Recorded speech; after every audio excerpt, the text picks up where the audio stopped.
ఉపవాసం అనేది ఆషామాషి కాదు. ఉపవాస ప్రార్థన మనము ఒకవేళ నువ్వు రోడ్డు మీద వెళ్తా ఉంటే నీకు అంబులెన్స్ వచ్చింది అనుకోండి, 108 వస్తే మనం ఏం చేస్తాం? వెంటనే దానికి దారిని ఇచ్చేస్తాం, అవునా కాదా? అలానే నీ ఉపవాసం చేసి దేవుని సన్నిధిలో మొరపెట్టినట్లయితే దేవుడు నీ జీవితంలో అనేకమైన ఆశ్చర్యకార్యములు చేస్తాడు. యోనా అప్పుడు ఎప్పుడైతే నినివే పట్టణంని దేవుడు దానిని సర్వనాశనం చేస్తాను సదోమ గోమొర లాగా అన్నప్పుడు వారు దాన్ని జ్ఞాపకం చేసుకొని వారు ఉపవాసం చేసి దేవుని గోజాడారు.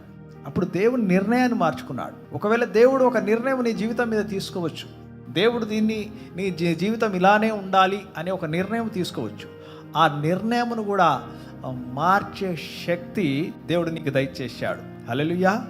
ఆ నిర్ణయమును కూడా మార్చే గొప్ప శక్తిని దేవుడు నీకు దయచేశాడు. అది ఏమిటంటే, నీవు దేవునికి తెలుసులాగా నువ్వు ఉపవాసం చేసినట్లయితే, లోకమునికి తెలుసులా కాదు, దేవుడే నీకు సమాధానముని దయచేస్తాడు. హల్లెలూయా.